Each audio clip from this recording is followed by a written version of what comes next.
getting there. I'm getting there. I know that we are live, but I got to get my music playing. I got to get my earpiece in. Let's see here. This uh what do you call this? This layout is always so new to me. Okay, here's the theme music. Okay, here we're going to get started.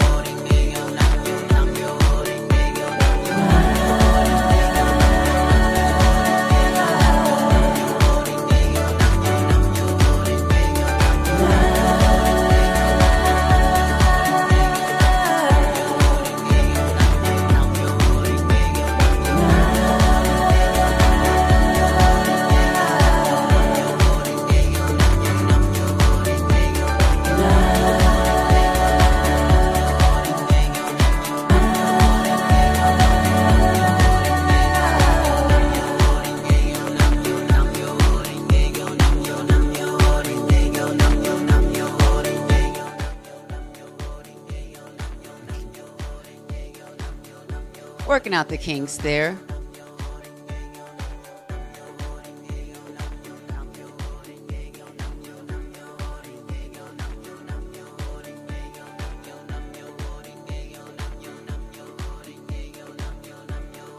Are the people in the building? Yes, the people are getting to the building. Okay, hello.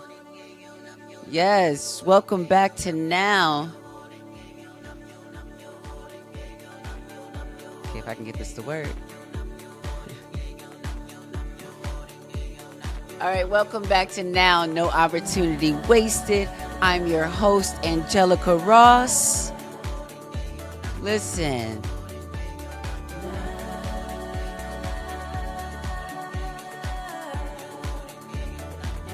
Okay, we're gonna get the theme music going off. Okay, there. All right.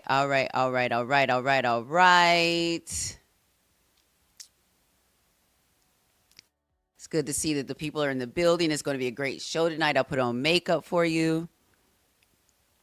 Welcome back to Now, No Opportunity Wasted. I'm your host, Angelica Ross. And it's the first of the month. Get up, and rent is due. Get up. Damn, what you gonna do? Get up, cause rent is due. Yes, listen. They gonna get it when I got it. Like Mariah Carey said, I'll do the best I can with what I got when I got. And to be straight up, that is also what Nichiren Buddhism and chanting Nam Myoho Renge Kyo is all about. Doing the best you can with what you got right where you are, as we say, from this moment forward. So, to get things started, as always, we're going to dive into things with a quote from Buddhism Day by Day. Wisdom for a Modern Life by Daisaku Ikeda, one of my mentors, for September 1st. The quote reads, "We must establish the correct standard of value upon the foundation of dignity of life. Leaders of society, including politicians and school teachers, should teach children the distinction between good and evil and lead society in the direction of goodness. Today, however, the higher status the people achieve, the more wrongdoing they tend to commit. Those in high status think only of their selfish interests while exploiting ordinary people. The me first attitude prevails. Looking at those adults, children cannot possibly grow upright. Such social trends, in a sense, are destroying our children. Adults must first reflect on their own way of life. Without self-reflection, adults are not qualified to scold children." End quote. Oh, woo! Baby, that is a quote for your nerves. That is a quote for your nerves. Hey, Carlisha girl, hey. That is a quote because, listen, I mean, first of all, let me turn this music all the way down because I can kind of hear it in my ear. Still, like playing on the low. But my goodness, that is a quote basically just saying that we're in a time right now where, look, here's the thing, and this is what I want to point out, and we can talk more about this a little bit later. I got some folks who are going to be tapping on the mic with me a little bit later. But listen, everybody that has a platform out there has the right to do whatever they want to do with their platform and to use their platform however they choose to use it. However, leaders, if you consider yourself a leader, then I want you to consider what this is saying, that leaders of society, including politicians and school teachers, need to be teaching children, and not just children, but other people, the distinction, the difference between good and evil. We can't be blurring the lines. That's why I be thinking about things like Eckhart Tolle. I mean, not Eckhart Tolle. Don Miguel Ruiz's book, The Four Agreements, and one of those agreements is being impeccable with your word. And that's not just about being perfect about what you say. It's just being very intentional about the words that you're choosing, about the audience that you're speaking to, so that you don't unintentionally offend folks. That's what leaders in society do. But everybody that has a platform is not necessarily a leader, is not necessarily trying to put on a cape, run for office, do things to save folks. So we can't expect perfection from folks who may be even more in entertainment, may be doing things with the entertainment spin, and want to have, I guess, that creative license to do so. By all means, you know what I'm saying? Like, I support everybody doing the best they can with what they got. You understand what I'm saying? But if you call yourself a leader, though, I need you to help us with this distinguishing between what's right and wrong, what's good and evil. And it just seems like they said, the more status that people get, the more wrongdoings they commit. And when people are in high status, they only seem to think about their own self-interest and exploiting other people. How many people are on social media right now just trying to sell you stuff? Look, I get it. We all got bills to pay. But you can't think that you the only one that's got something to protect and bills to pay. We all do.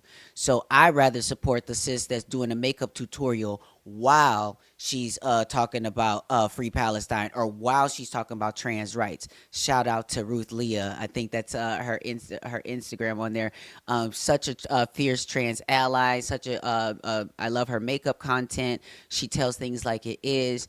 I've also seen someone do like a get ready with me, which I loved it. They were like, get ready with me while I, talk about something genocide or something. And then they were like, for moisturizer, I'm using moisturizer. And then they get into the details of what they, are doing. I know I followed them on Instagram too, and I'm sure I'll be able to pull up their Instagram thing as well. Carlicia says, leaders today only seem to lead based on who's cutting the check. When you follow the money, you understand their sense of direction and leadership. Here, Carlicia. That is on point right there. And that is the thing. That is the thing. Like, so we've got to understand, and that's why typically the internet and FCC rules and all of that want folks to be able to disclose when they are getting paid for something, so that we can kind of put a lens on that leadership. Because some of y'all are calling yourself influencers and leaders, and you're only influenced by whoever's paying the check.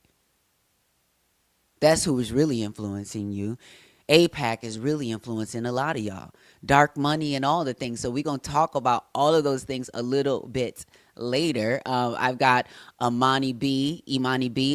Her handle on all of the things is, I think she is Imani B is going to be joining me a little bit later. So hopefully I got a couple other folks, if they are back in front of their computers in enough time, that are going to also chime in. And definitely going to share some takes that I've seen on the internet. I only chimed in for a second, but I've seen some takes going back and forth, especially with this whole Wired article.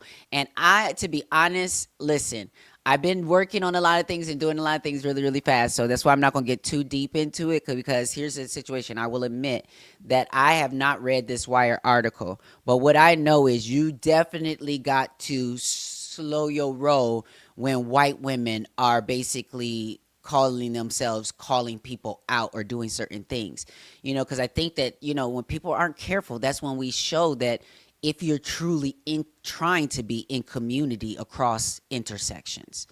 Because if you are, then there, instead of calling people out, it is more of a call in. And I do understand that, as a journalist, I hear that she did reach out to various people for comment for this article. Maybe people declined to comment, all these different things. But, I hear the article was messy, not on the above all. It wasn't like really put together well, with all the facts. But I think that some people still were able to say, but still, there's a there. While other folks were trying to be like, using all kind of acrobatics to weasel out of the situation. When so many of us, as Imani also says, the North remembers. We remember what our experience was like as y'all were getting paid to not only be pro-Democrat, but also pretty much be their attack dogs for some of them specifically, which I will call out a little bit later. Um, you know, we'll have a lovely discussion about the whole dark money in politics, because it's got the girls fighting on the internet streets. And like I said, I pretty much stayed out of it and reshared some really great takes from some brilliant people that I follow, which again, I will share after my conversation with Dr. Jeffrey Birnbaum, who is a dedicated healthcare provider who has been at the forefront of transgender care for over 2 decades. We dive into the origins of his commitment to serving the trans community, tracing back to the early days as an HIV doctor during the peak of the AIDS epidemic. Dr. Birnbaum recounts a pivotal moment when a young trans woman asked for hormone treatment, and that led to a flood of patients seeking safe and affirming care.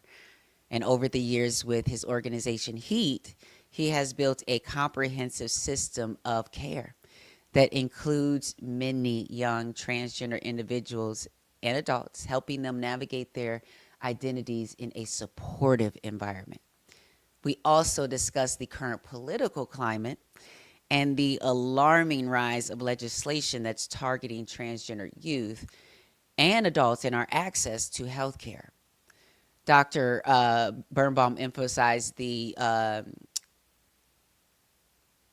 me one second. I need some water. Excuse me one second. We live.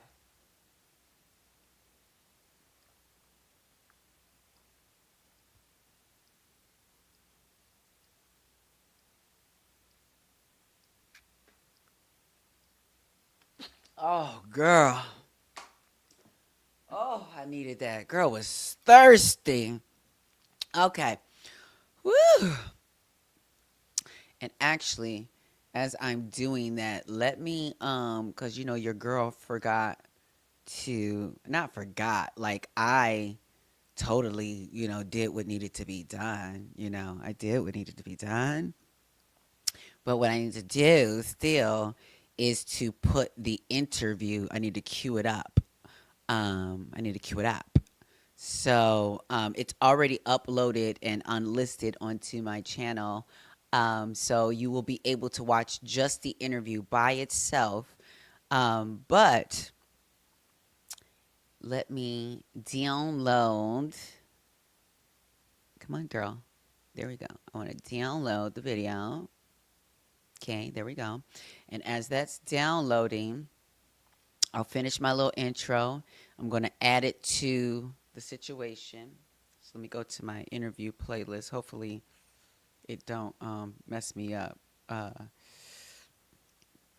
Okay, I don't think it's going to mess me up. Please don't mess me up. Okay, so it's not going to mess me up. So we're just going to do it 1 2 1 2 1 2 1 2, and we're going to do it right back to back. So here we go. And so, when I edit it, I'm just going to edit out that space that we just had there. Um, so here we go.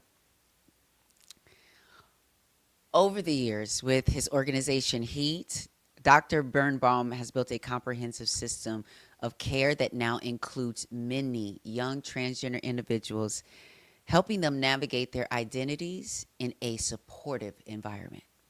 We also discussed the current political climate and the alarming rise of legislation that's targeting transgender youth and their access to healthcare. The doctor emphasized the difference between a presidential order and actual laws, and clarifying that defying a presidential order does not mean you're breaking the law.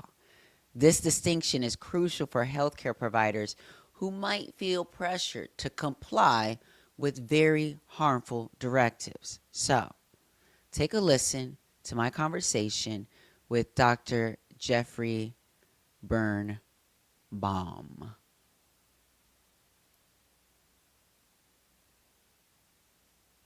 Because my producer slash friend Daniela, who has helped me put this whole prize special together, told me that you were her doctor For a long time. for a long time to help her get access to healthcare, gender affirming care. What? First of all, I just want to ask you because you've been doing this for over a decade, Over two. over two.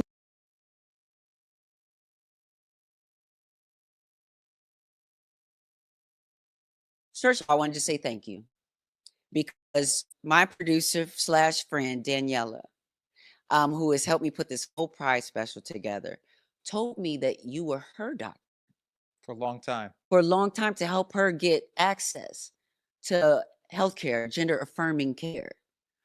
What? First of all, I just want to ask you because you've been doing this for over a decade, Over two. over 2 decades. Transgender care over 2 decades. So, my question to you is people have been struggling just in the past few years with this. And I'm a girl of a certain age. I'm 44. I've been around a ways and I've seen people struggling for so long with trans people. How did you get into the position to want to serve this community 20 years ahead of the curve?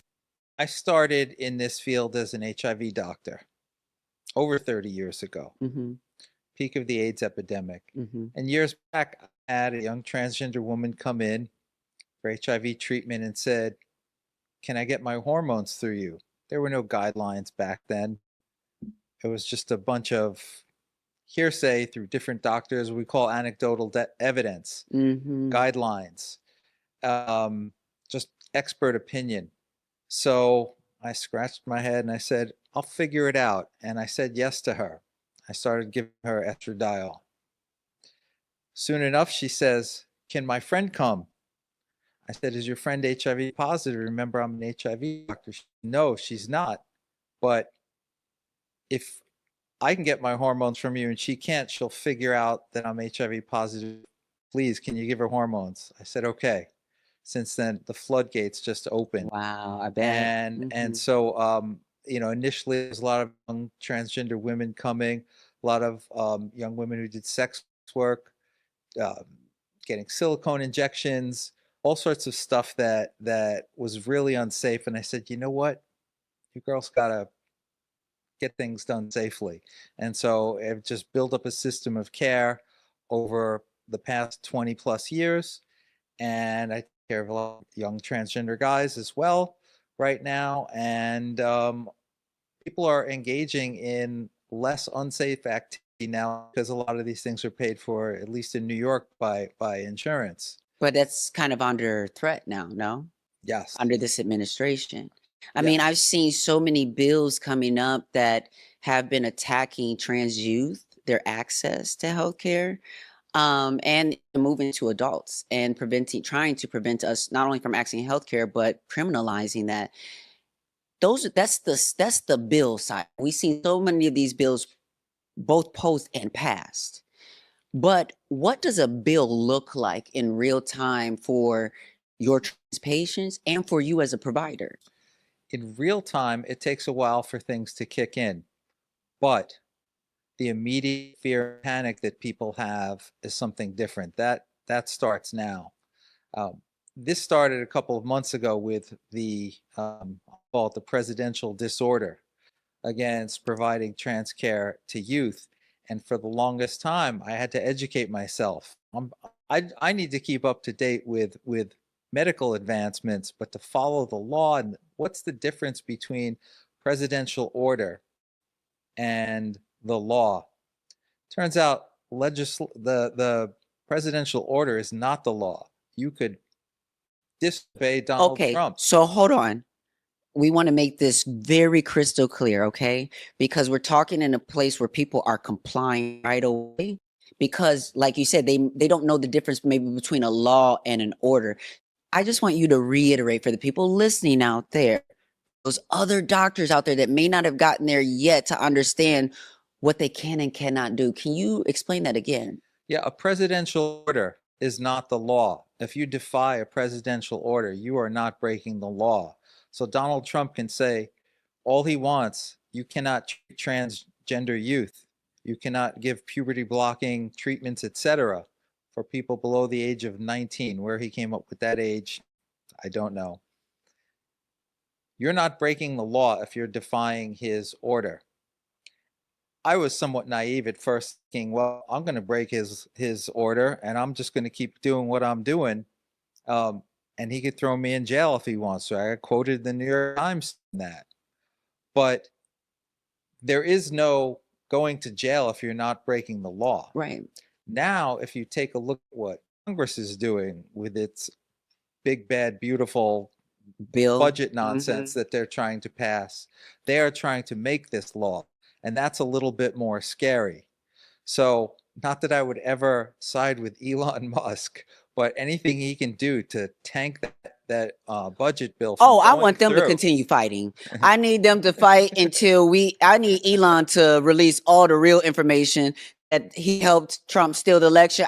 We need to hear all this stuff because honestly, this has been the longest nightmare for most of us. And speaking of which, as someone in the medical profession, as seen, because I've seen a lot of nurses and everybody that, regardless regardless of where you stand on the issues. I know you as a medical professional, someone who took the, sort of vow to do no harm and to sort of help with life and maintaining life. How are you dealing with and how are you seeing your colleagues deal with trying to provide service and support in a space that doesn't see the humanity all the time in the people that that we want to serve? One thing that I'll give my institution a lot of praise for is they have given me backing to as long as I don't say their name too frequently, in certain settings, and that I express that these are my views. They're allowing me. They're being very permissive and very supportive of allowing me to continue providing transgender care, literally supporting me to do it when I've lost other funding from other spaces. So my institution, unlike other institutions in New York City, that immediately jumped on the bandwagon and stopped providing care to transgender youth, um, they've backed me fully. So I really appreciate that. And the number of kudos that I get from other medical professionals for taking a principled stand. I don't think of myself as a hero, but people like keep coming up saying that's an amazing thing that you did. The guy is a bully. All I'm doing is sticking up for the little people whose job it is for me to take care of. Hmm. And you would think that it doesn't take much of role modeling for people to do that, but people are afraid for their jobs. Everybody's afraid to stick their neck out. This guy is a bully, and people need to stand up to him. And when you see bullshit coming, you need to stand up to it. I think that we all deserve, the space to have our faith, to be able to live and pursue, life and to live a healthy life. How do you still make sure that you're champion for all people, regardless of their background, or do you? Well, for the folks that I'm championing right now, the young transgender people, they're like my own kids. And seeing their humanity, how they are as people. They're people first and foremost. They're not things, they're not objects, they're not labels. They're young people, and I have to say, some of them are real pains in the butt, but I love all of them. Some of them I love more than others Hmm. because they're my favorites.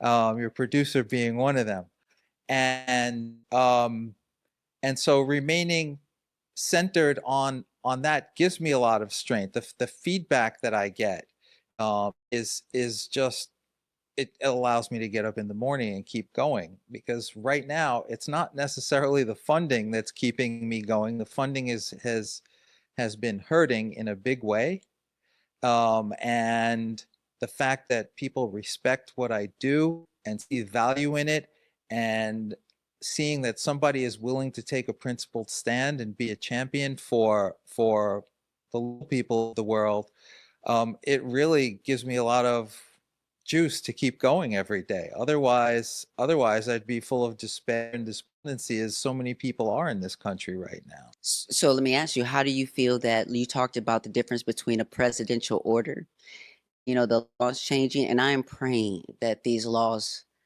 don't get passed and that they don't change things. But if it becomes illegal for you to do your work, what do you think? What do you think your response might be?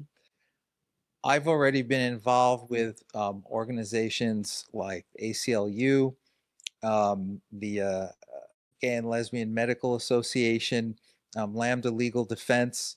I participated in a case that um, ended up with an injunction getting put in place nationally, stopping the transgender ban on treating youth. What goes on in individual states is one thing, but in New York, that federal ban cannot be put in place. And the Attorney General Letitia James said she will go after medical providers and facilities that respect that ban. So having a heavy hitter like Letitia James backing you up, and I called her office, Wow. the Civil Rights Division in the Attorney General's office, saying, "Listen, if they're coming after me, are you guys my attorney?" Well, I happen to work in a state institution. I'm a state employee, and I am sticking very strongly with what Letitia James has said.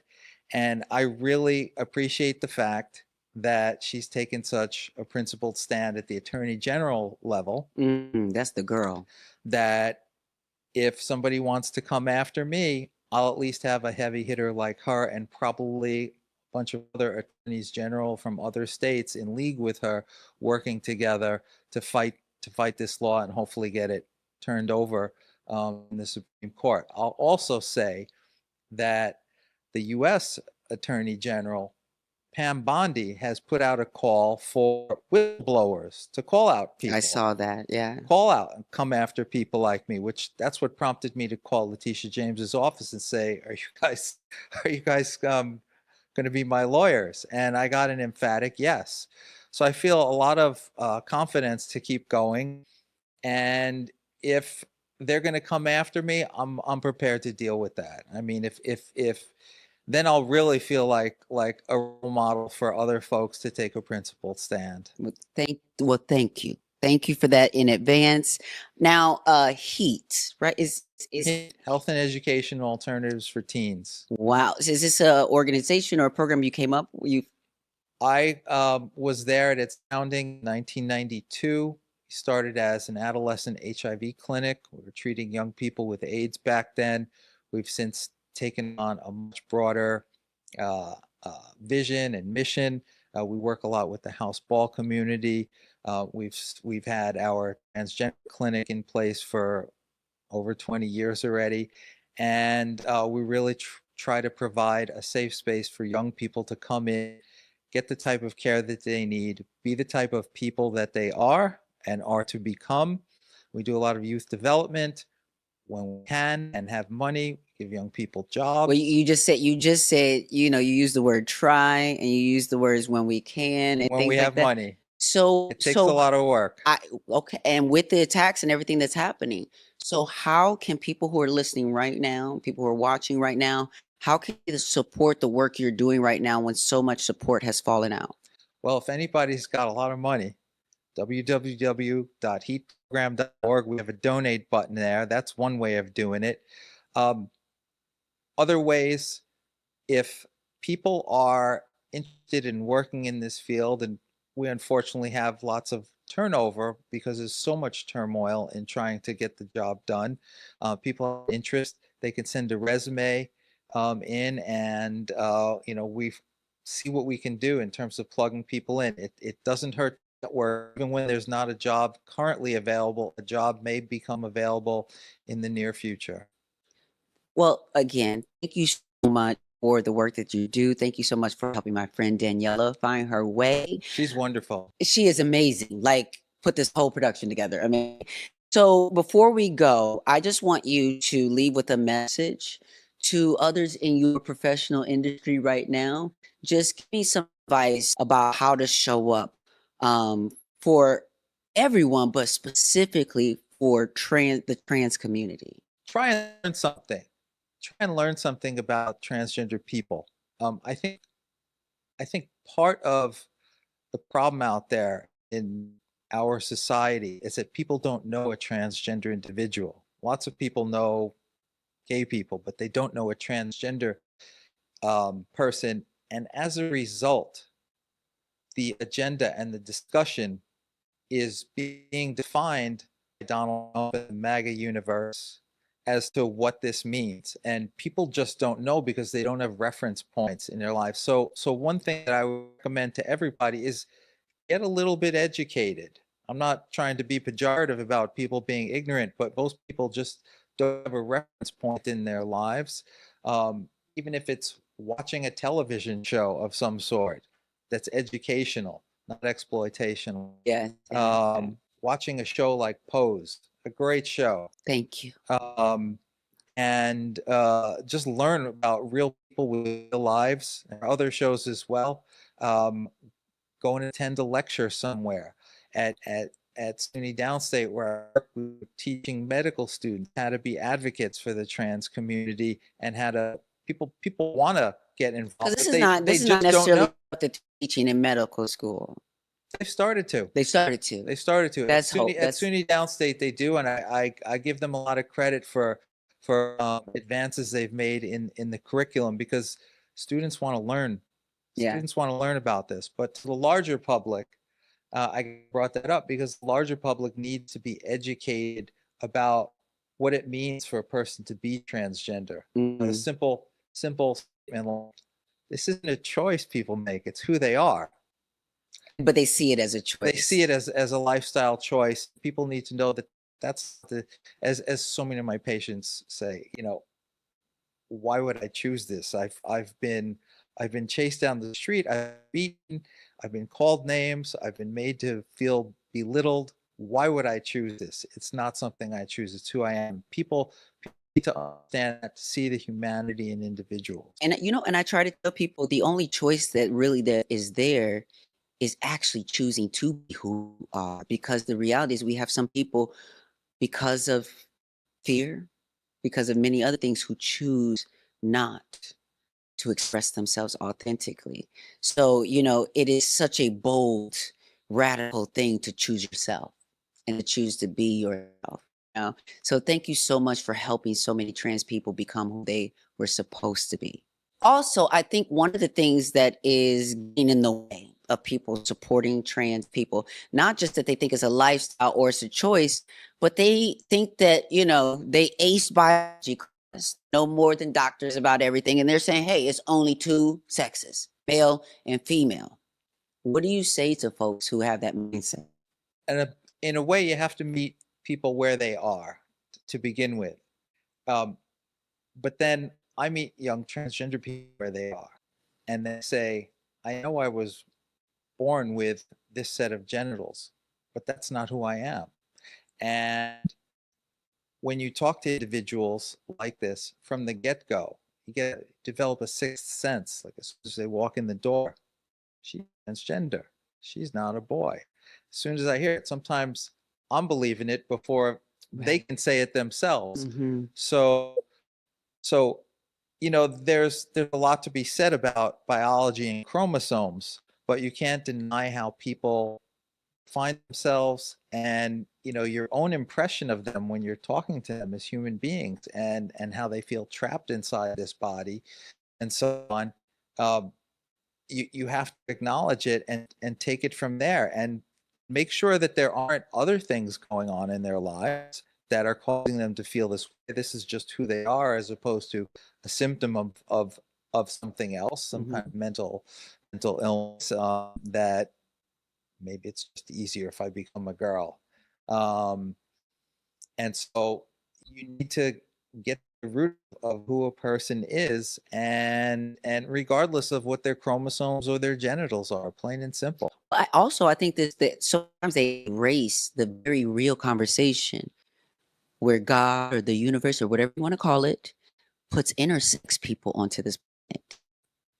And the fact that we all start, it's all started that confusion when Donald Trump was trying to define sex at, conception or like that. And people are like, okay, great. We're all female, at the start because we all start out, and then as the hormones reach, and, I'm not a doctor, so this is, my recollection. As the hormones reach the egg or what have you, it starts to decide, things. I feel like when there can be something that has a different balance chemically, where we then see a manifestation of intersex on the outside. What is keeping us from understanding the spectrum and mixture be happening on the inside? I think there's people are just inherently biased with a lot of their beliefs. Religion may have a lot to do with it, sometimes not. Yeah. um, Again, you need to talk to people and hear who they are, hear how they define themselves, And let them and define let them, themselves. and it's funny because sometimes with transgender individuals, you don't want to insult somebody by saying, "Oh, you pass," or "You look so good." But as the doctor who's seen them from the beginning going through the transition, I don't tell them they pass. I tell them that they look fabulous. Yes. And Yeah. like it gives me pride to see like that they've become who they believe that they are, and Who they know that they are. Absolutely. Yes. who they know that they are. Yes. Yes, Yes. exactly. Thank you for correcting me with that. Yes. Who they know that they are, and I don't know if I'm steering too far away from the question, but I take pride when I see someone who started appearing with their birth sex or their assigned sex at birth, and I facilitate their transition by giving them hormonal treatment. And after a couple of years, when I see how real they are as themselves, I take a lot of pride in my work. I take a lot of pride in them as individuals, but it's very real. So I don't know how to answer sometimes to some of the ignorance and hatred that's out there, but I can tell you from my experience that it's a real thing. I may Mhm. not be able to explain all of it scientifically, but I don't need to either. I need to believe what I see with my own eyes. Yes. Oh, thank you for making, because I think that people feel like they have to define everything around them because we put a word on that's a sun and that's a tree and that's a lake instead of sitting with the experience of what that is. Want to put a name on it and they have to find a definition. So I love that you, gave us the opportunity to not have to know everything, but I love that you give us the opportunity to actually go on what we actually experience with one another and stop trying to define everything for what this world has given us as And definitions. there's enough science in place to back up what we're doing medically. There is absolutely enough science, and the the kind of stuff that you see coming out of the Trump administration, calling the WPATH guidelines, which guides our treatment as the so-called WPATH guidelines, Hmm. and calling it junk science is just outrageously false. Well, I hope that more people from your industry say that from their chest and have the courage to continue providing care and also stand together when, the challenges come, because I don't think that we're quite done with this challenge, No, but we are going to get this through this by supporting one another. So thank you for supporting our community. you're welcome. Yeah. Thank you. All right. So thank you again to Dr.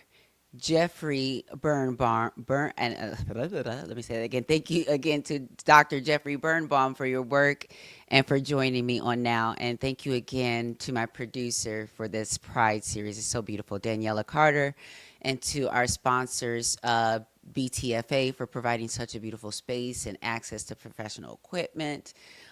Just being surrounded in love. Thank you again to the entire team that was there that day, that very long day, helping us out as production assistants, wardrobe, and more. So you can see how things look when I'm not just over here trying to do this one woman show, makeup artist, editor, sound, lights, camera, everything else. But we're getting there. Trust me, we are getting there, because slowly but surely we are growing, and we just recently surpassed 6,000 subscribers. Yes, baby, yes. So we get a couple $100 every once in a while. When we get some views, a couple $100 slide in. So eventually we're gonna be able to pay for maybe the internet, and then we'll be able to pay for more as things grow. But as promised, I want to hear your thoughts, and I brought a few brilliant folks on to talk about this issue lately. Of is is dark money? Is there a dark money group that's secretly funding high-profile Democratic influencers? Child, like, uh the story sort of broke the internet, and comments have been going back and forth. Influencers being paid not only to create content, but what many of us experienced was some of them behaving like the Democrats' attack dogs, especially that two real something of the screen name. Child, I don't know. All I know is they had came into my mentions and tried to. I know they were trying to make a moment. Um, calling themselves trying to address me or something, and I spoke something about Kamala Harris's complicity in the genocide stuff, and they just went off and quoted my post, and called themselves reading me, talking about I don't care who you are, blah blah blah, and I'm like, listen, honey, listen, I'm gonna tell you one thing one time. You don't gotta care. But one thing you're not going to do is try to get clout off of correcting me. So I think where I was inaccurate and correcting myself was that Kamala had been repeating claims about rape, and I said rape and beheaded babies, and he got me on a technicality that I guess that Kamala never said anything about beheaded babies. One of the things. But let's be clear. Let's be clear. At this point, I think we were splitting hairs. And I responded back, correcting myself on that minor detail, but also told that tap dancing Two Face Two Real Pick Me to have a blessed day, and then blocked him. So I will not be suffering fools trying to create a moment instead of staying on track with the conversation at hand. Folks are getting distracted. We need to be able to resolve discrepancies like adults, right? So when this article came out exposing the money behind, some of these influencers who not only seemed enthusiastic about shouting down pro-Palestine voices, but they also conveniently would never mention the word genocide, and apparently, allegedly, agreed to avoid certain messaging. Listen, I've just been diving into this. I've been traveling. I just got back home. I didn't get to read the article yet, but I brought some folks on who have been in this conversation. I've been trying to produce my own content and keep the lights on. As a matter of fact, As a matter of fact, wait a second. The one thing I did say, I did post something at one point. I said, many of us are out here fighting for. Oh wait, yeah. Well, I also said this. Many of us are out here fighting for the same things, but that doesn't mean that we're in community with one another. The term online community is just used too loosely. When there is no accountability, community cannot exist. Folks do all kind of acrobats to avoid being accountable for their actions that created harm. So the key to surviving these next few years will be the people you choose to be in community with. So choose wisely. But I also had said, meanwhile, I almost lost my home after falling several months behind due to getting canceled one too many times from one too many bookings. Not just looked over, but hired and then removed multiple times. We're talking $75,000 in canceled bookings, children. We're talking about also me dealing with $40,000 that is still missing from an agent that filed for bankruptcy, and I'm just waiting on if he could make payments or if we figuring out something, or if I'm gonna have to roll up on him like TLC did Clive Davis.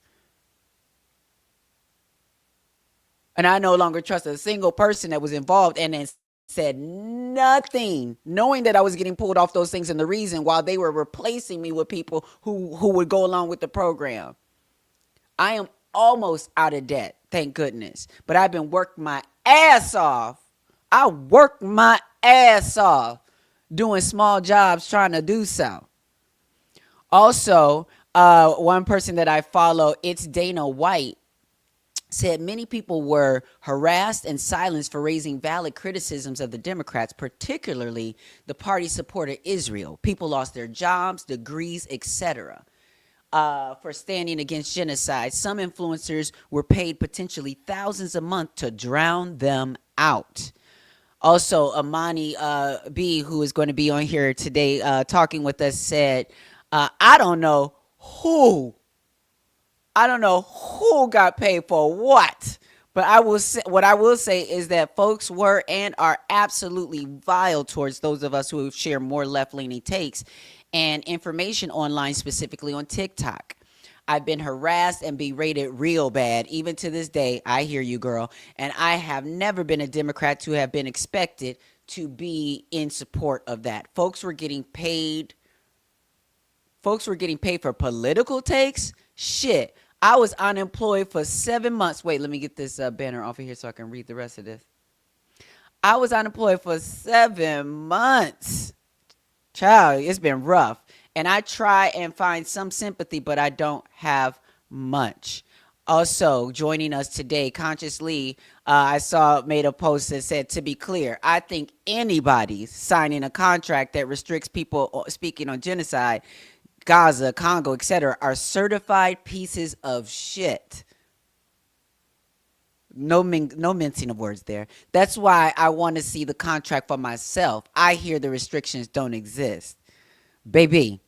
So, to dive into this conversation today, we have with us Consciously, we have Amani B, and I also have somebody in the car right now, and I'm going to bring her on, Lana Salah, as soon as I know that she's in a safe space, and I'm going to put us on here nice and full screen so we can really get into this chat. But folks, when this article had broke down, I just thought there was a whole bunch of obtuseness going on because I was like, wait, are people being obtuse on purpose, or are people avoiding accountability? What's going on here? Because I understand, wanting to get paid and needing to get paid for certain things, but are we not are we ignoring the experience that just happened over the past election and what that money did to the conversation and accountability that we were trying to have with the candidates we wanted to vote for?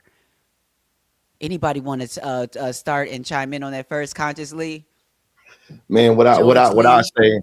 say as somebody during the election that was at the DNC doing a lot of work with the uncommitted delegates, talking a lot about different things from reproductive justice to criminal justice.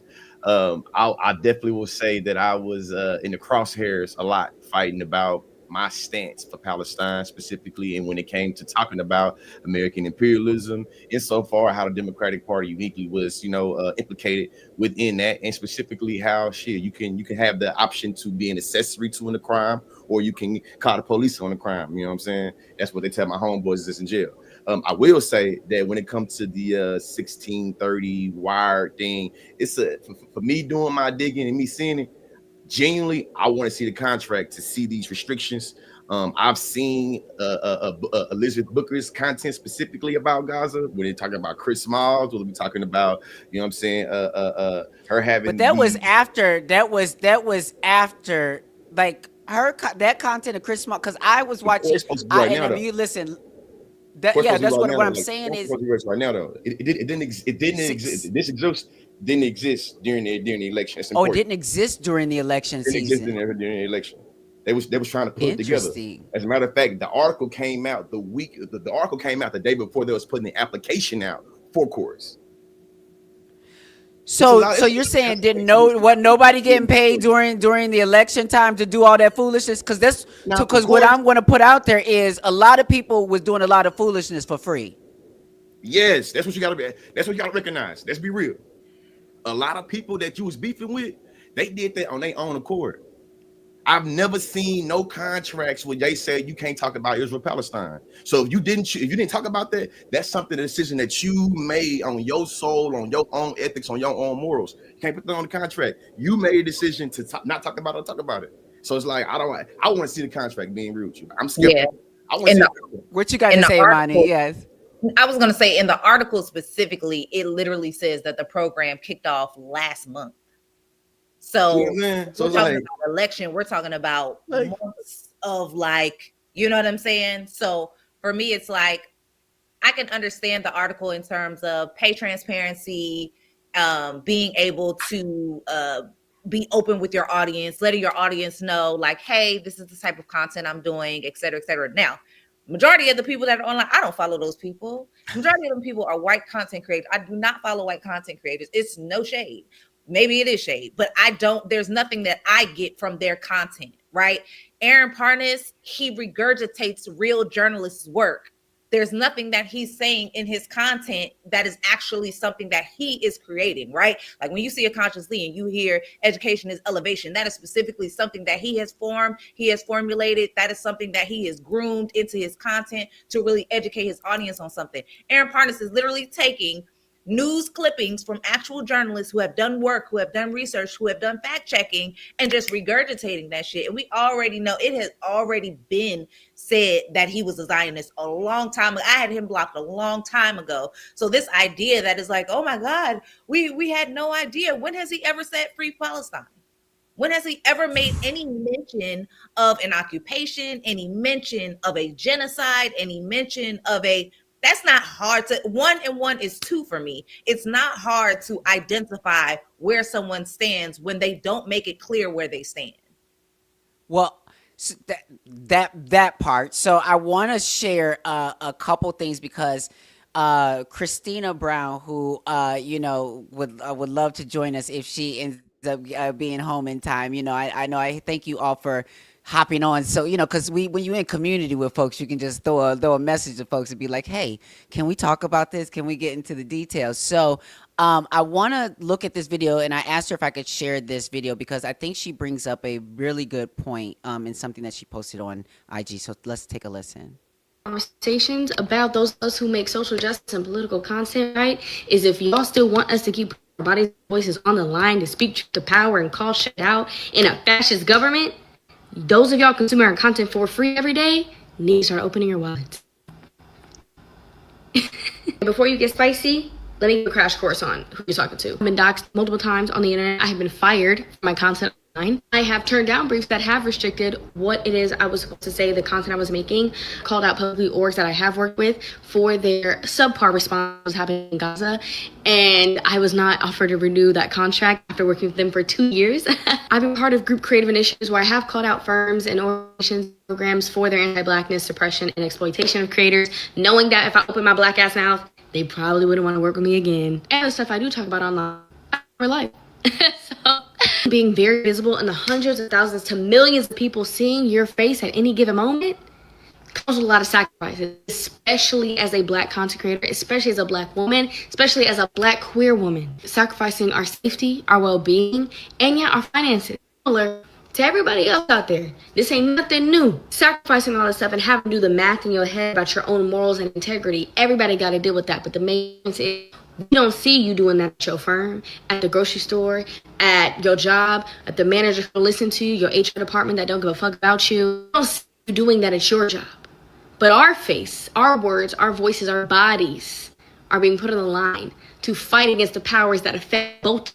Personally, my morals don't have a price on them, but that does not mean that the price is not being paid. And these corporations, these billionaires, these businesses, these orgs, even the latest ones, know that they can leverage that shit. They know that they have leveraging power and they can exploit us. The same way your boss exploits you every single day. Okay, you're not your boss. You can make a choice. Right, we can make a choice the same way that you can make a choice to quit your job if they're doing something bad or they're exploiting you or they have terrible ethics. That would mean that you would be shit out of luck on your resources, on your funds, on how you would be surviving, right? Right. And we can want that of people and expect that of people even. But if we expect that of people, then I'm putting my money where my mouth is. I'm trying to how to support them. If that is what I want them to do for the betterment of society, I'm going to be community for them because I expect them to speak for the greater community. So the only way to avoid these people that have power exploiting those of us who are putting themselves on the line and literally trying to survive is if we support and help each other. Because in order for us to do this work, we need the support. We need it. A lot of the work we do is for free. It's consumed for free. Will that support for this truth and this content to be made, right, only come from orgs and corporations and billionaires that can move shady and shiesty? Or will it come from you? And as a matter of fact, you're somebody who is really vocal and feels very strongly about the fact that there could be some dark, shady money that creators are getting, and whether they know it or not, right? Then I think you should find at least 5 creators that you want to donate to today. That's your critique, right? And it could be a valid critique. Be a part of the solution actively. Or are we just trying to point fingers to figure out who is more indoctrinated and within the shitty parts of the capitalistic system than we are? Any reactions to what she has to say? Because I thought sis was spitting facts. I think it's all facts, but I think that for us to have a conversation of the facts you get, we got to have some real intentionality on the nuances that she said and people not being purposely manipulative or misunderstanding. Because she said a lot of things about labor and she said a lot of things about accountability that's just real when it comes to the reality that we're living in. If you make content every day, all day, and when you're making this content, you putting a lot of risk up there, you're risking getting deals, you're risking getting paychecks, you're risking making, relationships. Oh yeah, definitely. There is a lot of transaction that's being lost. I.e., you are literally making it where you don't get those transactions because you said free Palestine or you said fuck Israel. So when it comes to thinking about how you're gonna pay them bills, hey, the likes, the shares, and the comments stay cool and give a lot of us capital and influence to become said content creators. But a lot of times, because we make content that's politically charged, don't think that our followers equals dollars. You see what I'm saying? To me, I make content about politics. You feel me? T-Mobile or Michelob tires or whatever it is, they not finna sell a product or service. They're not trying to hear that. They're definitely not trying to back all that up. Absolutely. YouTube ain't rocking with me either. YouTube, Facebook, all these. If I say a politically charged message, the monetization ain't rocking with me.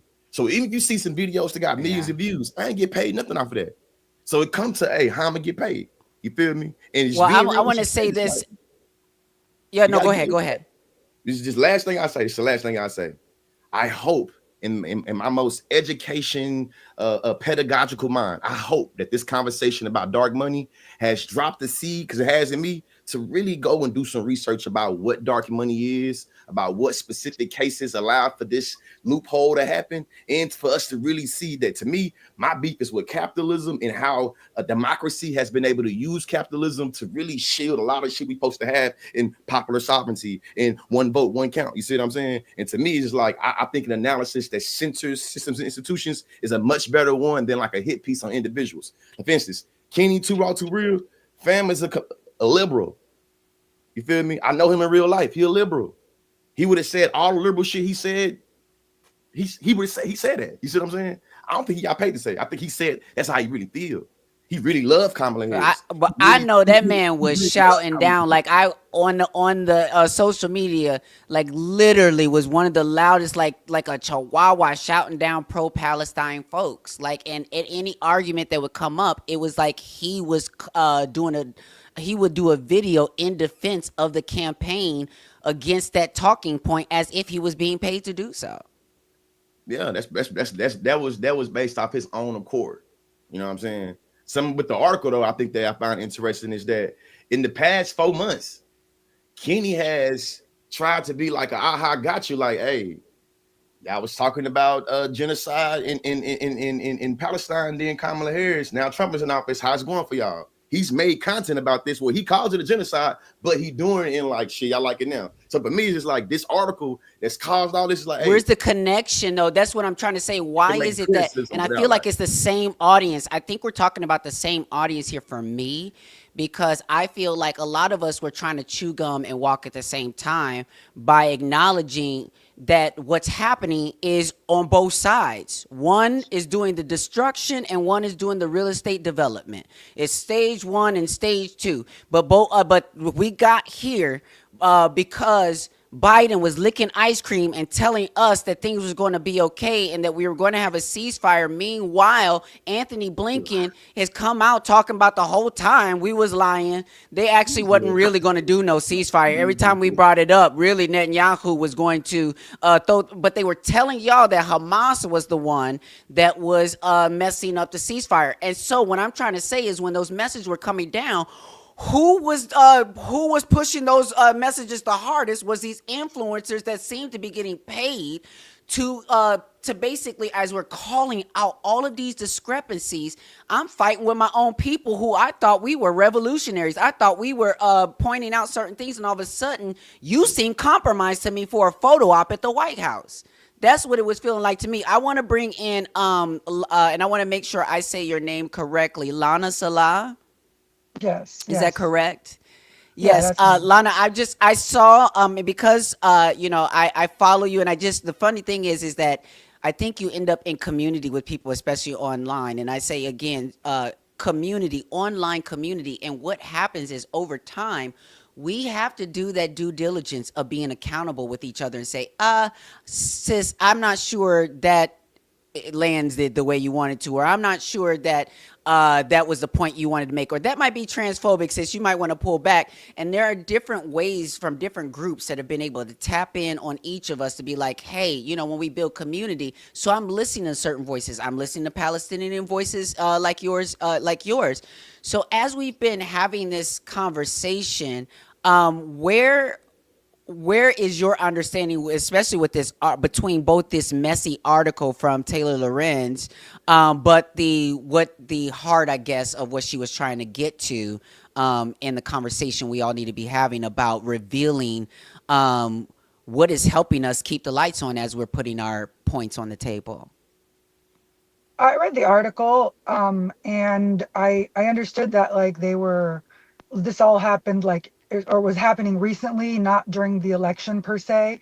So I did understand that. I think for me, what made this really kind of propel into another dimension was people's reactions to it. Uh, I already knew that there was, a lot of kind of when during the election, there was already a lot of people who were shouting down, pro-Palestinian voices and excluding pro-Palestinian voices. So to me, it felt like it was a continuation of the same.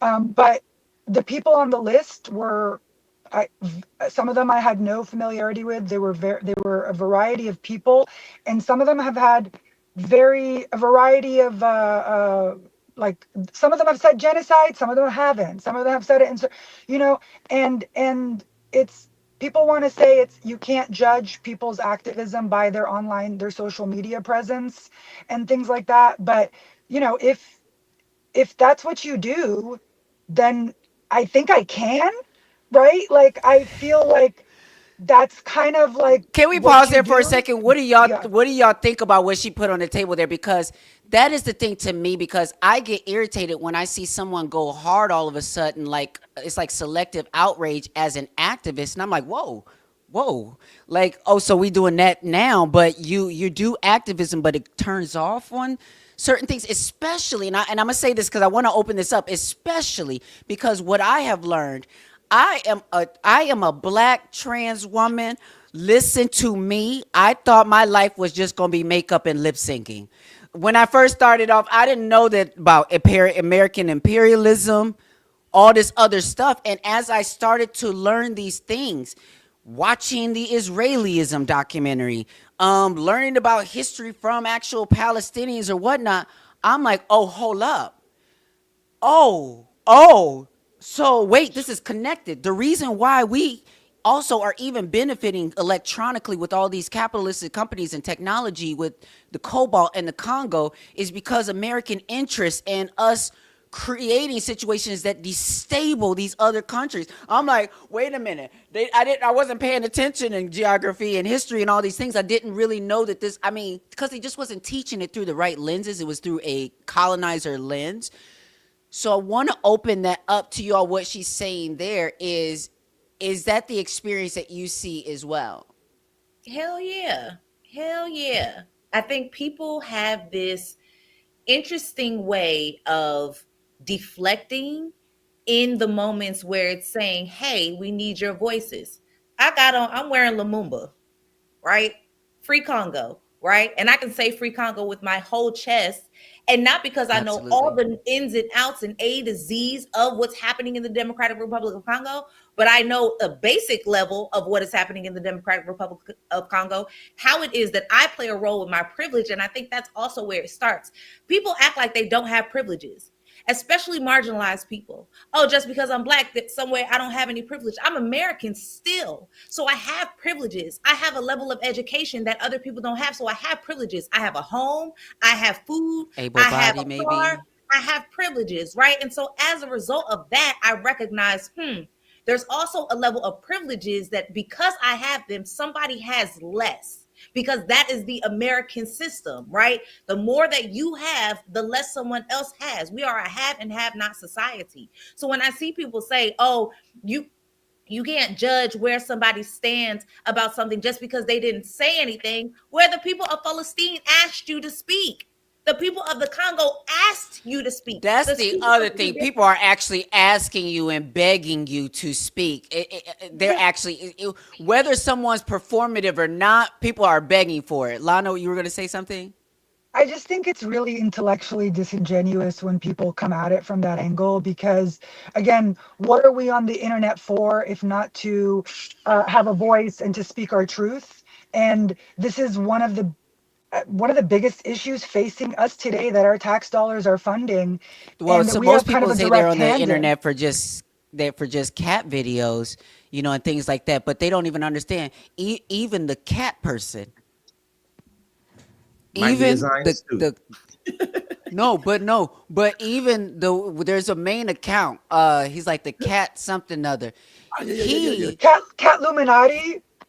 baby, he Go. he be talking free. I mean, he's going hard on it, and Yeah. all he was doing was you. I mean, I won't say all he was doing. I know that his account started out probably, with the intentions of just doing nice cat videos. Because who doesn't love a nice cat video? But that cat video need to wait right now sometimes when we got more important things to talk about, and people are curating their social media pages as if we're not in a fascist state, and as if we have there's nothing that we can do. I mean, I think we can put aside the regular people, like specific to the people that are in these articles or in this article, or the people that are jumping to defend people, and this became this whole thing. To me, specific to those people, like we can accept that if you haven't talked about it online, then something's up. So, yeah, for sure. That's it.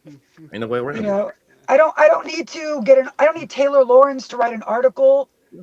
about Aaron Parnas or whoever else. I have eyes. We see. we're on the internet, and I think, like I said, the reaction was more telling. And just as a Palestinian kind of sitting, and I'm going to say on the sidelines, because I feel like we were kind of pushed to the sidelines of this whole thing. Like, my name Bennett and I ain't in it, because what's going on here? Okay. That's my But article. that's why I said at the end of the day, the reaction to me, because I just look at people like, if it's so detrimental and damaging and false and incorrect. And look, I'm sure you guys maybe too, but Oh Uh-oh. no. Oh No. no. I want to hear that Oh, point. there you are. There you are. There you are. There you are. Wait, let's see. I lost your audio, so we might need you. I got your video, but we don't have your audio. Man, I want to hear that point too. I'm I Right. going want to I know I hear need to hear her that point too. We point. need to we need to have you fix your audio. I don't Please know do. if your audio is. No, it's not working yet. I'm gonna What we I want to say? play another video really quick, and then I'm gonna bring you back on. So we'll listen to this video. This is what my sis, that I know everybody doesn't feel the things, but we just want to hear what the sis, Miss Amanda Seals, had to say about this Taylor Lorenz, my Democrat article that came out. I referenced it, but I haven't talked about it explicitly, and I will on this week's episode of Views from Land. However, it don't matter if you black, white, if you are of Mexican descent, Asian descent, if you're taking dark money to make videos supporting establishment, you're an op. And when you're doing that, you also undermine leftists and other folks who have very valid concerns. You are an op. I was a victim of this. So I think I'm pausing it for a second because I think where she's coming from, and I'm not sure, because now that after even having this conversation with you and kind of seeing her video as well, for me, it sounds like what she's explaining is also what I experienced was during the election time, and so I don't know who, what, if there was any sort of funding, but I do know it seemed to be a opposition, a orchestrated opposition, because it wasn't just it was just like so many different people that we were battling with this. So I'm going to continue playing that, but I think that I wanted to pause it because I think that she's responding to the article too as well. But I think there's some misunderstanding that's just in general out there. Again, I hadn't even gotten into it fully myself, where to know if are they talking about during I the election I time or during watched now. her I watched her video, this one too, and Uh huh. I just think that even though it didn't happen during the election, none of those people mentioned started overnight. Like, this is, Right. it's Right. like there's a reason why certain people were approached to be in it. There's a reason why. I just think, like, we can separate that. We can say it started after the election, but we can also say these that a lot of these people have been operating this way for months and months and months now. And that's what I That think is that's like. I think is the thing. It's like Go if ahead, you have conscious. people Yes. that's already been complicit in genocide, you have people that's already been playing into the banality of evil. You already have people that's been in business as usual. I'm sorry, we can't put all imperialism on the election because we have to do business as usual. Like, there's nothing I think that we have to be able to criticize individuals on their ethics and morals and not allow for them to scapegoat them into an election. I feel like when Malcolm X talked about how as long as you believe you can't free yourself in Mississippi, or he said, as long as you believe you can't free the niggas in Congo until you free Mississippi, you'll never be free in Mississippi. I think it's something that I've been really repeating throughout the election. A lot of us is just selfish. A lot of us is lost in the sauce of our own American privileges, and we feel like as a result, fuck everybody in the international world. I don't care about what's going on over there. I only care about my grandma getting insulin. It's like, hey, you can care about genocide and your grandma getting insulin. I think you both of those. Why is you pitting, you feel me, reproductive justice against genocide? Like, you can be against both of these things now. You see what I'm saying? And I think Well, because folks is able to, can we talk about the fact that this quickly turned into a example for the people when we were hearing noise of this ain't our this ain't our fight, this ain't our movement, rest. Everybody's resting right now, and cause there's a couple things I need to clarify about rest. Now, I'm not gonna try to get nobody in trouble, but I need to clarify. I need some clarification around rest, cause I get it. We all listen, especially those who have those marginalized identities, who've been putting their bodies on the front line, who've been doing, who've been speaking up and doing all these things and experiencing repercussions. Rest is part of that revolutionary strategy. However, I got a couple things about that rest. One, I just got to get down to this because here go the thing. Folks was like, okay, Kamala did her thing. Y'all did not want that woman as president. So even though we are sliding fast into fascism, she can rest. And then it was like, she's not resting. She's gonna go on a book tour first, and she's gonna sell us a book, regurgitating the 107 days that we do not want to relive, and have an event where you gonna think that you not like Chuck Schumer or anybody else, or Hakeem Jeffries trying to shuck a book, and we not gonna show up to the party. So one is rest, I guess, a thing that should be happening there, and then obviously talking to how quickly things change from us resting to realizing we were next on the menu, even though most of us knew this was already a part of the program. I had so much pushback from people online because one, the whole 92% thing, I've said it. I said it's very weird to me. I think it's very odd, especially as a Black woman, especially as a mother, and I said this and I still stand by that, is that people are resting from a toil that they did not toil. People are resting from the work of others. People are talking about the civil rights movement. You weren't alive during the civil rights movement, sis.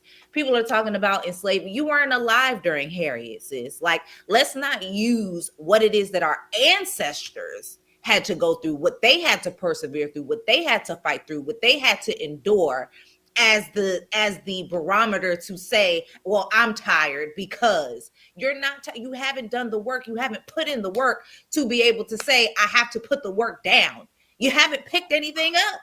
So the concept of the people that were saying, oh, it takes you 3.5 seconds to tick off whatever you need to tick off. And if you do a mail-in ballot, like I did, you just tick it off, you fold it in, you take it to wherever, you drop it in the box. That takes a couple of seconds. If you consider that work, with all that we have up against us as Black people, as marginalized people, as queer people, as trans people, that is not the type of work that we need. That is not liberation. That is not going to lift us from oppression. When we were outside for Afeni in DC, and people were saying that sister got what she deserved because that sister spoke up against Kamala Harris, and because she was talking about voting third party, because God forbid people don't believe in the duopoly, people are raised in the Black radical tradition and don't consider themselves Democrat or Republican.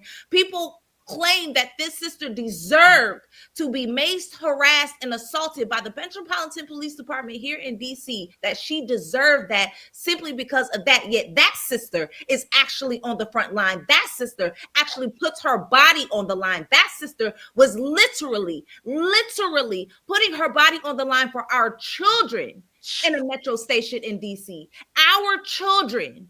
Somebody else's babies were able to get home safely, while that sister was literally getting tossed up and thrown in a jail and could not be found until 5 a.m. in the morning, when the jail was literally a couple of blocks away from the train station. So when we're talking about rest, that sister needs rest. That sister was still outside of the courtroom today in DC, making sure that the people that have been unlawfully locked up here in DC, detained by the federal agencies that we have here on the ground, she was still in front of the courthouse today, advocating for those people too, making sure that they got the assistance and the things that they needed. So when people keep talking about this whole concept of rest, or we could have been at brunch, they weren't looking to be liberated. They were looking to keep their crumb. They were looking to keep and to go back to brunch and doing the things that they were doing before, because they weren't even a part of the organizers. That's why so many times there were so many conversations happening. People are like, oh, well, why this and why that? It's because you're not in conversations with organizers doing the work now. You're at brunch. and you really believe that going to the ballot every 4 years is a substitute to be able to berate and chastise folks that's really doing work, that's really do work all the time. That's really all it's coming down to right now. To They me, were all of the liberal leftist shit is like, so do you believe this state is reformable? And do you believe that you're able to always already fight for your liberty to have it? I don't think we can have, I don't think this state is reformable. I think this shit is bankrupt, morally bankrupt, goddamn. I think that America can only just do genocide. Whether we talking about genocide to Native Americans, genocide to Congolese, genocide to Palestinians, it's what we talking about. We're talking about genocide. You see what I'm saying? And it's just like a lot of people believe that, hey, genocide is cool. Mimosas can you get French toast. It's like, hey, when you was talking about doing them brunches, our black children still was thinking, you know what I'm saying? In Texas especially, we still was getting our education taken away from us. You feel me? We still had college students getting their head beat in during by the administration because they said genocide was bad. I'll never forget that shit. From Columbia University to University of Texas to UCLA. If you said genocide was bad and you took up your first Consciously, human right, you got to jail. Like, listen, that was get that shit. something to me. That was something to me that disturbed my barometer of. It disturbed my barometer, and I'm gonna be honest with you. It made things super difficult with me with Kamala and Biden. It made things extremely difficult because you got kids on a college campus. Getting beat up. Some of I them was at who which are UCLA. studying international law. You were at you please, yes, you were at I went to UCLA. UCLA the night they arrested them. They came in, and I I wanted to go see it. I'm obviously way out of college, but I wanted to go see it because it was the first time as a Palestinian that I've lived in America most of my life. I've lived abroad too, but it was the first time I'd ever seen that ever happened for Palestine. So I was like, let me go see it with my own eyes. And so I went down there and I saw the cops waiting. There were dozens of cop cars, and there were also hundreds of students, and they were all in community with each other, working together. And it was, I was crying because I never, first of all, like I said, I never witnessed it, but second of all, they weren't doing anything. And I'm like, these cops are gonna come and get them. And I was there for an hour or two, and I left. And at nightfall, they did go in, and that was after they got beat up by the neighbors. So to me, like that was it's just inexcusable. And the fact that people try to like wash over that or just wash over what they did to those kids for no reason, okay, I don't even have is kids. When I tell you my uterus was hurting, I I don't don't have kids even either. have when I say that I don't even have it one, but I did. But I say that to say that like I was literally like thinking I could see myself in hair rollers. I could see myself in hair rollers coming up to the school in a robe. Like, I know you are not with my child here who is here to learn about these things and think that they have the right to speak up about something they're learning in international law. And you're trying to now tell them they don't know what they're talking about. That anti-Zionism is anti-Semitism. Girl, huh? Yeah, yeah, yeah, yeah, They yeah. really, they That really threw showed my barometer UCLA. off. And they continued on that, and they still continued. And that's why I'm like, at this point, we're so far into this, we're coming up on 2 years, and we're still splitting hairs on ridiculous nonsense. It's unnecessary. Whoever hasn't spoken out and isn't like, doing what they can do, whether it's speaking up, whether it's mutual aid, whether it's whatever it is, because we're contributing to this. How do I feel that my tax dollars are going to kill my people? This is such a dystopian reality. Okay. And I can't sleep. I can't wake up. There are literally dozens of people from Gaza in my mentions, in my comments every day telling me they're dying of hunger. How does that make me feel?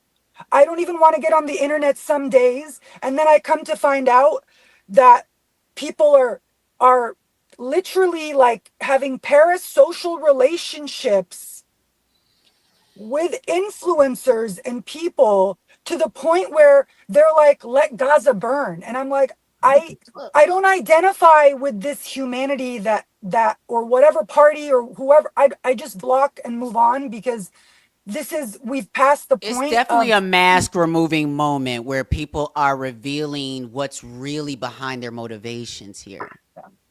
yeah, We it's have very had scary. we have had such a Amani. lack of education in this country, and as somebody who lived abroad for many years and unfortunately had to come back to the United States of America, I really underestimated the lack of education that Americans have with all the privilege that we have. We have been thrown Man. capitalism and consumerism in our faces. That's what content Ooh. creation is. It is a way to pacify people that eventually you could be like this person, right? Influencer culture has done away so influencer culture has done away with celebrity culture, and now everybody believes that they can be an influencer. So if I just do a get ready with me Yes. every single day and do a makeup and do a this and do a that, I can just stay on this trek of making millions of dollars and I'll be famous. But if you say something that's like, oh God, something that's like free Palestine, oh, I can't talk about that. No brand is gonna want to work with me. Why the fuck would you then opt to choose that path of working with brands that don't even give a fuck about humanity? It will never make any sense to me. The amount of conversations that I had with people who had no idea that it was Palestini refugees in the West Bank that donated to victims of Hurricane Katrina. People are like, oh, Palestinian people ain't never did anything for us. Do you know your history? Do During Man, you know Ferguson, what people were telling us on Twitter when we were getting maced during Ferguson? Do you know that we found out how to use milk versus water to get that out of our eyes? That was from people in fucking Palestine. not only Not that, it was a lot more than there are that. black Palestinians. I mean, I don't look. There are black people in Gaza. There and look. If you really Sure are. want to get deep, the truth is that once they took out Gaddafi, nothing's been the same. Okay, they Don't destroyed get me started. all all that joins us was really represented by Gaddafi, and there was a reason why they took him out. And now we're sitting here just playing games like the CIA wants us to play. And I, I personally am just seeing like it's all COINTELPRO. It's all to me. Whenever it fires up, whenever we get to this point where it fires up, I know that they're pushing. Whether somebody's paying dark money, whether that's to me what dark money means is that if somebody tells you you can't disclose, which is what it said. I read those two parts of the little two sections of the contract. They were posted. If somebody says you can't disclose the funding, it begs questions. If somebody says that you have to run things by when you talk to politicians or like certain things were like, that's, I guess, why people were up in arms. Okay. So to me, it's just like you're taking money, you're taking money to say or not say things or behave or not behave in ways that affect public policy, that affect humans. And I think that's where you have to be, the integrity and the ethics have to be a little bit higher. Consciously, were yeah, you? yeah. I heard you. I agree. What were you I, saying? I agree with everything. I agree so much. I just think that when we start having minority groups pit against each other, it really already pissed me off. And I think it's just to be clear, the resting part is not my indictment. Everybody should rest. Capitalism forces us to always be productive. And the reading I've done, rest can be very revolutionary. Rest can be very revolutionary. I'm so every time right now I'm stuttering. But my point is, when you say we're gonna sit this one out, when you start to engage in resentment, when you start to act like a child that is, you know what I'm saying, going for blood, where you talking about now bragging about eating McDonald's and Starbucks, to me, that's not about rest. You're being spiteful. You're being hateful. Respectfully, every Spiteful. time I see somebody come on the internet and they do it every day and say, how do you all like that now? How do you Palestinians like that now? You should have voted for Kamala. And the amount of people that are still coming on the internet and saying that with the ignorance of not understanding that APAC owns pretty much everybody on both parties, including your favorites, I and you're mean, going to come and say Marjorie that to me Green with a straight Taylor. She face. told y'all. Marjorie didn't. When Marjorie when listen, y'all. When I saw the video Marjorie was dead ass. Did y'all see how dead ass Marjorie was? Marjorie What was like, timeline is oh my this? god. What timeline? You feel I, me? Timeline crazy, huh? We ain't on the same timeline. Shit. What Marjorie done said that I probably agree with, because I don't even agree with her Marjorie said usually. it before Bernie. I know I yes, seen it. I Marjorie seen it. literally. Yes, Marjorie she said was literally like, genocide I don't. before Bernie. And she literally is like, I don't know what it is. It's like APAC has some control over every single one of my colleagues, and like she's so dead ass having a aha moment, and it's so funny to watch because I'm like, what's happening? I'm not sure Yeah. exactly what's happening, but because I know that doesn't mean she's going to all of a sudden be less conservative on all Yeah. these other issues, but at least this is a thread because to me the thread is the biggest question I would love each y'all to answer, and then I'm gonna let y'all go because I know we've been talking. The biggest question that I think I would love to hear you all answer. And I know you just talked about it a little bit in saying, this ain't our fight or what have you. In your perspective, when we have movements that we're trying to push right now, like Stop Cop City, but too late because it's popping up across America. And now we have a different president who's already been giving, they've already laid the land of ICE and absorbed cop funding. So, can't go there anymore. Um, when it comes to police brutality and recognizing the intricacies between the police and the IOF, when we look at fascism and the control of messaging, when we talk about as Americans, we've been told about what other countries do to control what we see and hear. And all of a sudden, we open up TikTok and don't realize it's a bubble, girls. You're not seeing the world. You're not seeing the things. Their media is not showing you everything. So I would love for you each to connect the dots from where you stand as Americans, as a Palestinian American, as a Black American, as a Black woman, as Black, all the different intersections you come from. What the hell does Palestine got to do with us? I can at least say because I was born here and I've been fighting this fight for decades. Like this is not new to us. Um, Palestine has always been like a barometer. I think it's just now it's becoming more mainstream. But if because Israel is a colonial outpost, and we all understand that now it's there for strategic purposes and interests. It's the question of like, where do you stand on that?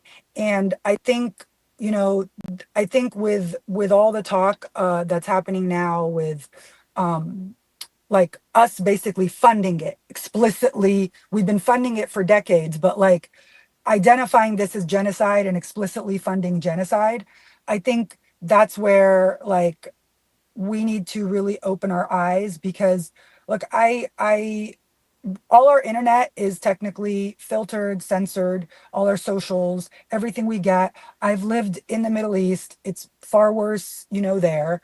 And we at least have some flow of information. So for us to be uh infighting is what I'm going to call it at this point, because in my opinion everybody that's fighting about this is closer to being like the Palestinians than being like what's going on with the elites and the billionaires and people, you know what I mean? Like Thanks. everybody's closer to that than whatever they're standing and following and Taylor Swift and Kamala Harris and whoever else. So the idea that our liberation is not intertwined is so false. It's like so false because we're watching them experiment on Palestinians. We're watching them use just test all kinds of weapons on them. We're watching all the technology being sent there for testing. Okay. Where's that going to go next? Who's that for? If not mass control. So that's to me, like, other than the fact that we're paying for it, and we know now our eyes are open and we should be ethically and morally concerned about that. The fact that those chickens will come home to roost. Palantir is in this. All of these guys that are controlling and are parts of our Department of Defense now in government all of them are involved in this genocide, all of these tech companies. So all of those chickens will come home to roost. And we are currently in a fascist state, but it will become more and more of a police state once they finish with the Palestinians. And trust me, it makes me feel awful to say that, but that's how they view it. Once we finish with the Palestinians, we'll get to the rest of you guys. Okay? So And to that's my opinion. remind folks too, you might think it's a white man over at Palantir, but that's a black man. That's What? that CEO, the CEO Peter child Tills? of You're talking about Palantir. Alex Karp? Peter That Tills? dude, yes. No, no, Alex No, Karp. Alex Karp. They're not all Afrikaners. They're the all no. There's a Afrikaners. guy that no. There's a guy. He's got like he's got it. Kind of looks like he's light skinned. He has got like kind of curly, and they That's like Alex recently Karp. confronted him. Yes, They're, yes, yes, yeah, I'm yes. that's. looking I right here. I'm don't looking think up right he's. now. They're not. But I'm They pretty said sure Yeah, they're he's all they right said here. he's Afrikaners. part. They're What's Afrikaner. that? They're right. Afrikaner. Oh, no, no, no, no, no, Okay, no, no, I'm no, a no, no, Google. no, no, whoa, whoa, No, whoa, go whoa, ahead. whoa, Wait, go ahead, whoa, conscious. whoa. Alex Karp was born in New York City, the eldest son to Robert Karp, a Jewish clinician, clinical pediatrician, and Leah Jane Karp, an African American artist. So, bro Okay. is Right. So Yeah, Bro's light skin. Okay, she's right. Yeah.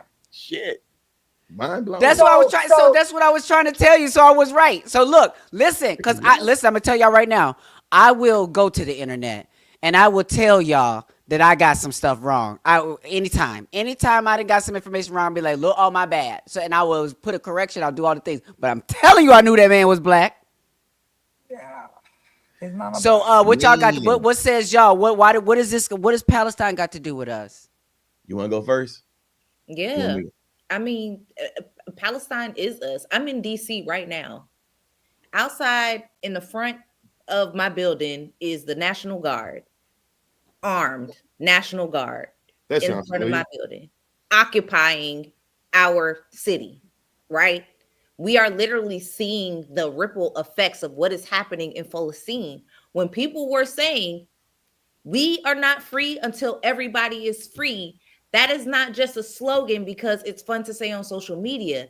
That is something that you need to understand, that there is no way that you can have an entire group of people completely subjugated in 2025 and believe that that will never impact you. We have told people for the longest time that the IOF has ties with our police departments. Metropolitan Police Department in DC has been going oops upside everybody's head on Trump's orders.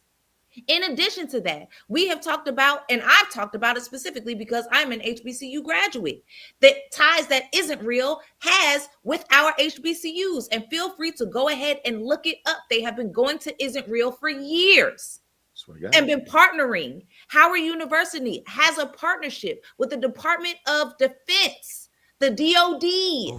What do they do?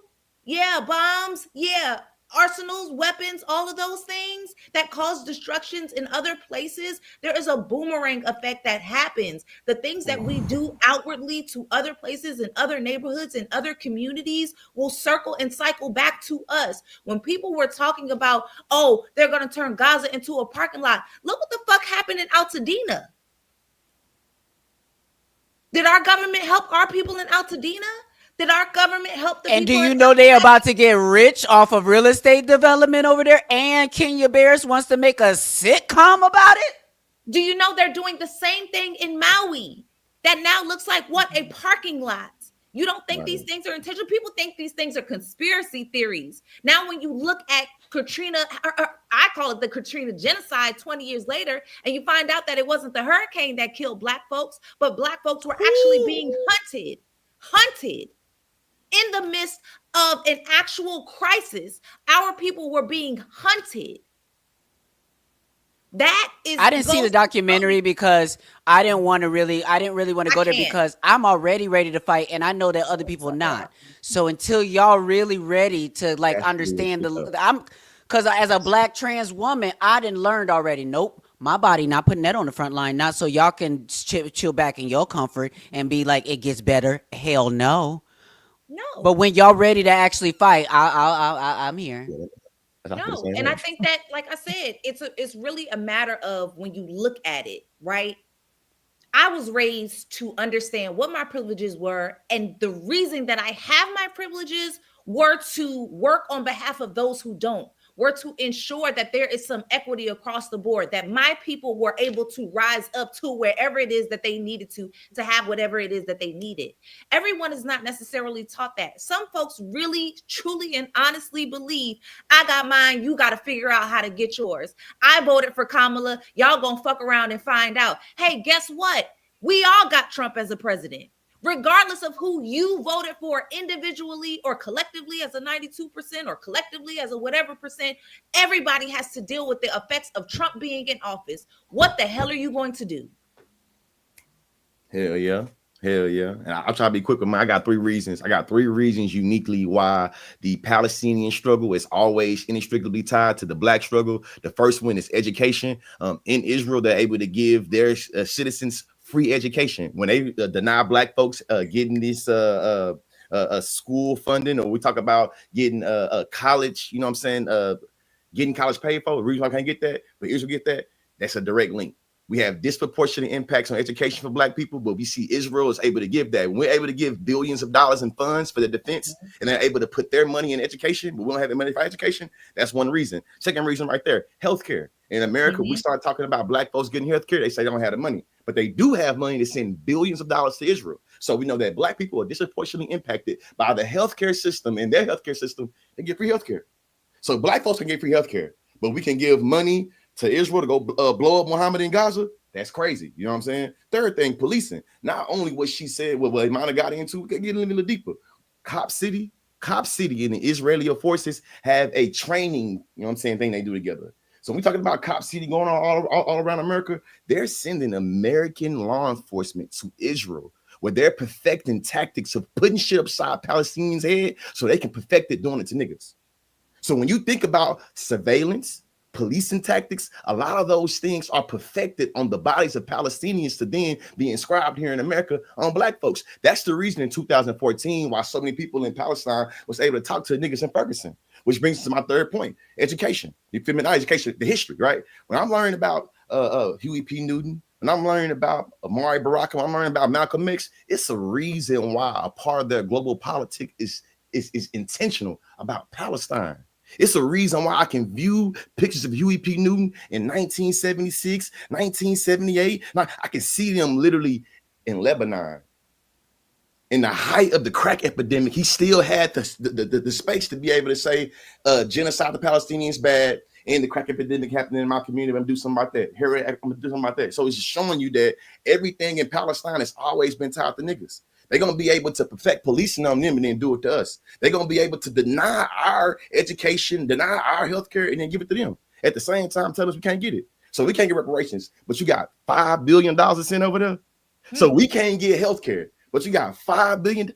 I can just keep on going on and on and on, but it's like, hey, it's a reason why Muammar Gaddafi, Patrice Lumumba, anybody that can be seen as a Pan-Africanist, why they got manufactured narratives to view them as always already dictators, irrational people, to always be able to cause instability. How can we destabilize institutions, communities, and countries? By causing chaos and by killing people. And that's just the reality.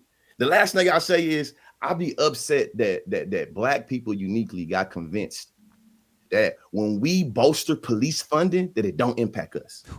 When that white man said that he was gonna get the enemy within, he said he gonna start next with the criminals, you know what I'm saying, with the homegrown criminals. I'm mad at every Black person that decided to ignore that. So you thought that giving the record amount of funds to ICE, record amount, ICE is a police, you see what I'm saying? They gave a record amount of funding to the police, and you don't think niggas gonna be impacted? What? This man said he gonna send the military to 19 different states, and all of them just so happen to be Black ran. We gonna sit this one out though? What? No, Man, that's and we crazy. can't. And By the we can't way, sit it out. Yes. speaking of Gaddafi, I got to see Gaddafi speak in my university many years ago, and Wow. I will never forget because it's looking back and rewatching his speeches. I mean, I was young at the time, obviously, but looking back and rewatching his speeches, especially now in light of everything that's happened in the years since, I feel like I was uniquely like blessed to be able to have been there and heard in person. So you're, I mean, consciously you're on the right, like that's the track, and you're on the right track. And that's, I think, let people need to know their history, and there's a reason why they don't want us to know this history. Hell So yeah, the PLO, the Palestine Liberation Organization, they was rocking with the Black Panthers. You see what I'm saying? And because I know shit like that, it's like I'm not trying to hear it ain't my fight, it ain't my cause. It's like the people I look up to, it's a reason why they was able to connect these dots. I came across a And you get newspaper caught article from up. 1970. Oh, go ahead. What's that? I came across a newspaper article from 1970 with the Black Panther Party, and they were talking specifically about imperialism and how America uses Israel as an arm for imperialism in the world from 1970. Ooh. 70. And we didn't know those articles. I'm telling you, it's so. And what I'm learning too, because I tell people this when it comes to trans advocacy, when I'm doing certain things, what I'm very tired of, and I need people to start to recognize, is that you have to realize, sweetie, this is new to you. And that there has been an orchestrated effort at keeping information out of people's hands. So you don't have to take it personal. You don't have to take it as your own personal failing, because the system has been intentionally failing us, intentionally leaving some of y'all dumbasses behind, intentionally doing all of these things. So it's knowing your history, learning all of these different things that are going to get us through. Before we go, I wanted to ask you consciously, like, because I know I've seen you get in a little kerfuffles, and I have your back. Just number one, this Black trans woman over here, I got your back, and I know that you've been accused of, being against Black women, with your criticisms, whether it's of Kamala Harris or of Jasmine Crockett, I think it was, or I can't think exactly who it was, but can we? And I want you to speak on this, and I would love, Amani, if you could tap into this too, because I'm just going to say this, and I might run, but I'm gonna say this, and I'll say it like this. When I did a panel discussion a couple years back about the violence that trans women experience against, from Black men, basically. We were very easily able to talk about, that conversation. I had a couple Black men that were on that sort of talked about the problematic, intersections and what have you. And then I had a conversation with Black women, and it was incredible, with Brittany Packnett Cunningham, Francesca Ramsey, Hope Giselle, Bevy Smith, Sidra Smith. It was a great conversation of women who understand the intersections of those things. But there were so many Black women in the comment section who were like, what has this got to do with us? And we were trying to point out that everybody has a slice of responsibility, from the trans people and our decisions to engage with the folks, to the men who are causing the violence, to the women who are telling those men, you're not really men. You're not really straight if you're dealing with trans women, or doing all these things. And so trying to have that conversation, it was okay and cute with the group, the panel. But like, as a group, it was so hard to have a conversation of accountability, as if we were trying to blame them for the whole plot of it all. And I feel like there's remnants of this here, where people are behaving people are behaving in ways in which we have to call each other in and hold each other accountable, but then they're using identity politics to try to save themselves from that accountability. So when you have other Black people who are also intellectual, who are also movement people, who you should, because my thing is, I tell people one thing: I know I'm a leader, but I don't have to argue about my power. I know I'm a leader because if I say I'm great, I'm accountable to being great. That means the people who are around me, are holding me accountable to being great. Because if that shit wasn't great, it wasn't great. So, and you need to be told that shit wasn't great. So, number one, y'all know, all the time as we're building this community, I offer accountability as a two-way street to anybody on this call, to anybody who comes to me with common sense and not is trying to have a moment, and be disrespectful. But how do you see trying to get us? Because you say education is elevation, but what happens when folks are blocking that education due to trying to run away from accountability politics, accountability and things like that? I try to simplify it to who attacking. For instance, in the trans example, I think like when they start talking about trans people trying to erase real women and trans people are leading the attack against women, I just started thinking about, so how many trans people are passing policies to attack Black women's reproduction? So when we start thinking about the policy legislations that's impacting the livelihood of Black women, how much trans people are we, like, how much accountability are we putting that on trans people? So who's attacking women for real? That's what I think about. It's just sometimes it's good for me to simplify things, put away all my academic terms. Good ass question. Yes. It's just who attacking who, man. So for me, even right now, you got a lot of Black people talking shit about immigrants. It's like, hey, man. So when niggas is losing free lunch, are immigrants doing it? No. When Black women are getting their reproductive freedom attacked, is it immigrants that's doing it? No. Is it immigrants that's the people that's in DC right now terrorizing niggas in DC? It's immigrants. Okay, so when they going in DC and they terrorizing, and they being like, you African American, you good. You Ethiopian, Habesha, I'm whooping your ass. You Somalian, African American mom, you good. No, they're not doing that. They going in seeing unless what? You can be a Zionist. Unless they're taking the job, because we're seeing people who are immigrants and Black people who are donning the inner. So, and as we go, and I promise now I'm leaving, but as we go, we do realize that this is all going to have a hindsight. This is all going to have a moment where we look back on these times and have to talk about these things. And people who put on those uniforms, people who went along, who complied, are going to say, I was just doing my job. Little Eichmanns. Swear to God, little Eichmanns.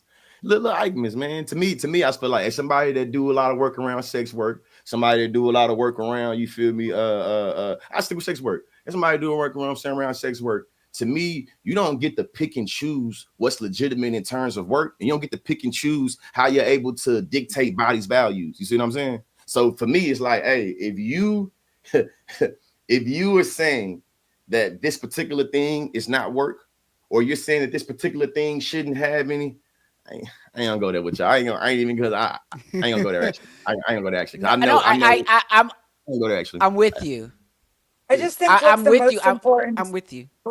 I think what's the most important, maybe one of the most important takeaways from this is, like, as marginalized groups, whether it's trans, whether it's Black, whether it's Palestinian, whether it's like I think we're getting to the point where the infighting and attacking of each other is only serving empire, is only like, that's ultimately what all this is about. And whether it was the article that started it, whether it's going to be lawsuits that end it, whatever it may be in between, like, we always have to keep drawing ourselves back to, like, what's important.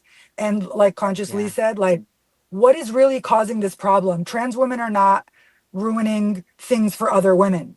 You know what I mean? Like, like statistically speaking. So really getting into, like, real common sense things and sticking with those points, because everything now is deflection from reality, common sense, and just stuff we see with our own eyes. And while on mine too, real fast, when y'all blame people like a fiend, but like, that's the reason why common laws. Listen, man, white folks been voting majority for Republicans since 1964. If you're not attacking the main demographic of who elected Donald Trump, white women, to me, you capping. If you believe a random leftist Black woman was able to get all these white folks to vote for Donald Trump, you smoking dope and dog food. If you believe it was a mere criticism of genocide that allowed for all these white folks and drove to go vote for them, then you're not being real. You're not. But let alone mathematically. I need to include me in on that. I listen Consciously, because people be leaving me out of this.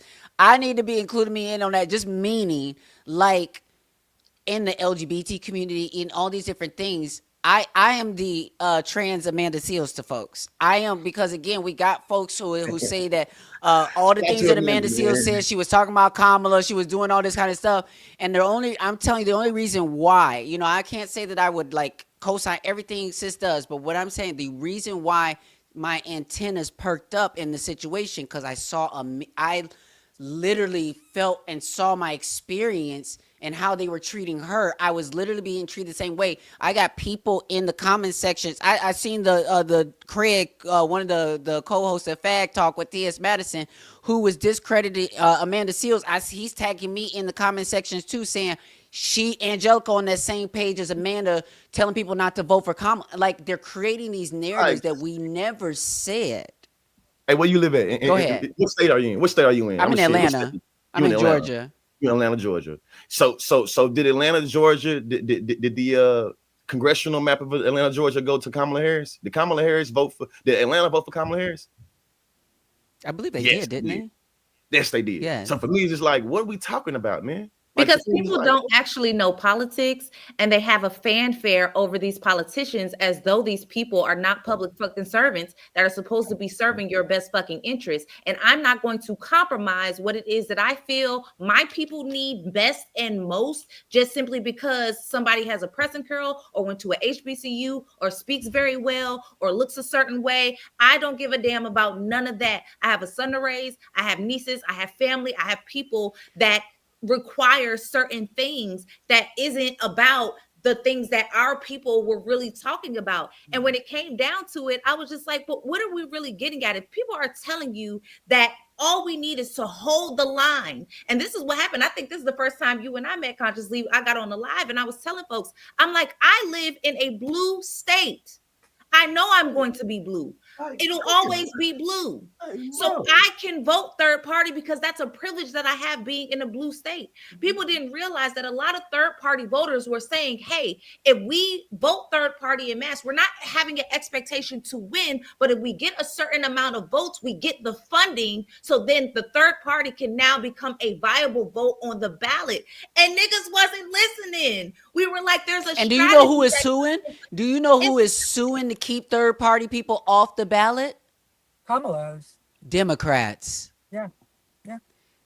The ones who are talking about democracy and having these things, they're the ones suing to keep more voices off of there. I was going to run for office. I'm getting consultation from all these different people. And after having so many meetings, I'm like, I know y'all crazy. This don't make no sense, because you trying to tell me that I have to move this way in order to get this and blah, blah. I can't go independent, because that's not really an option, because they make it really, the reason why they're saying it's not an option, because it's actually not a viable option for you, because they're going to make it not an option for you, strategically. So it is just mind blowing to me that we are in this situation and people, because they're doing to Zoran.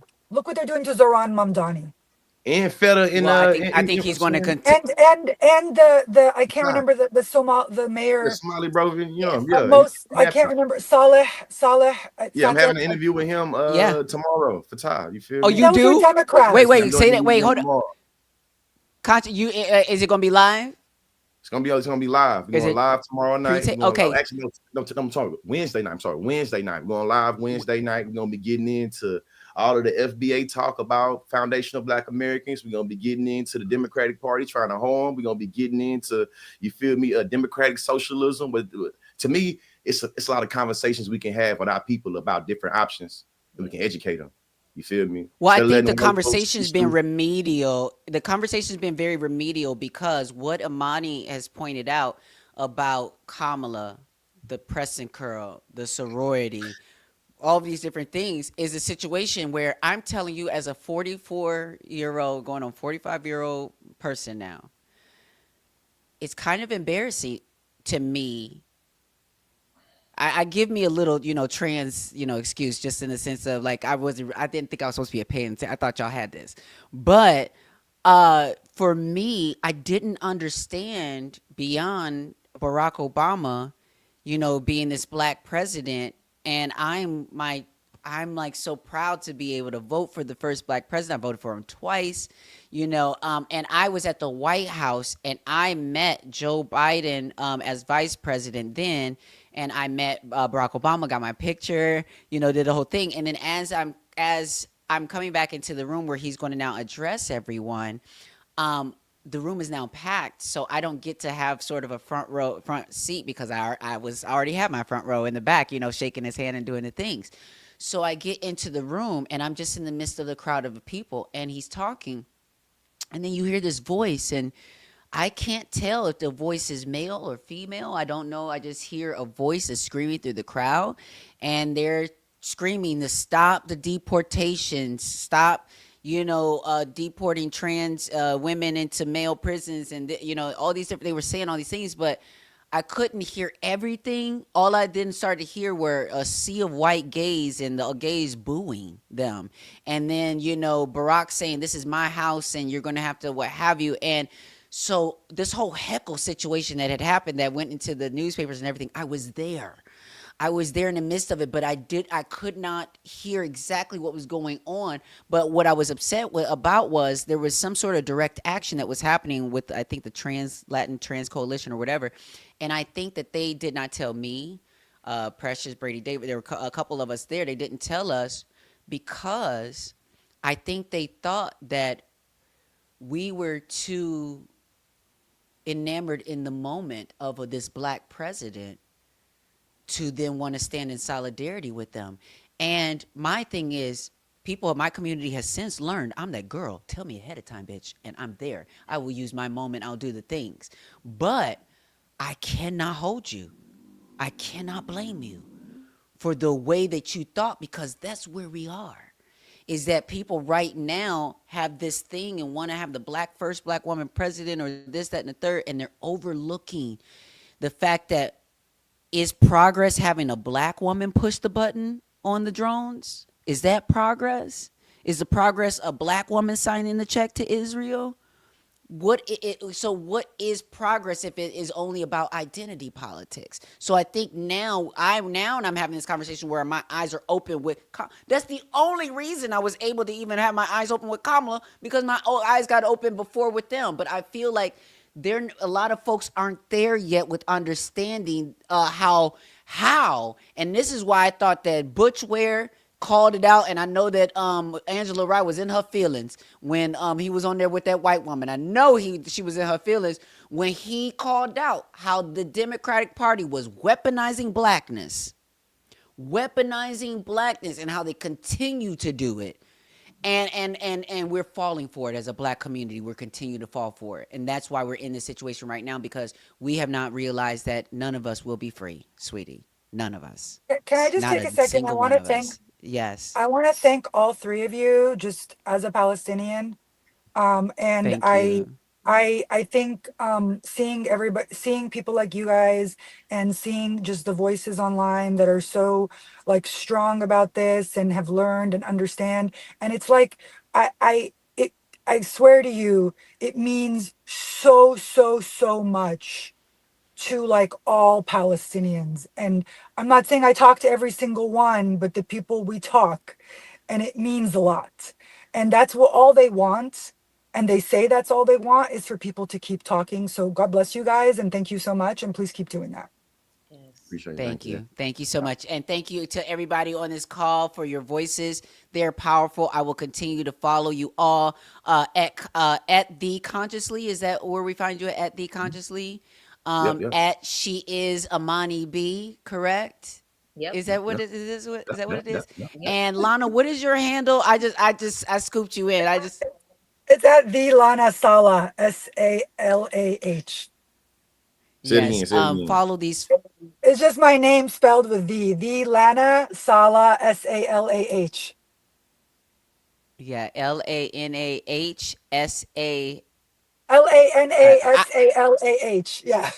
Yes, I already follow, but I'm also going to I'll share everybody's things as Yeah, well, you share it because, too. and obviously, yeah, I'm going to send it because, again, follow these folks. These folks are the realest. Thank you so much. You all get some beautiful rest, because rest is part of your revolution, because you are doing the work. So thank you all for doing the work.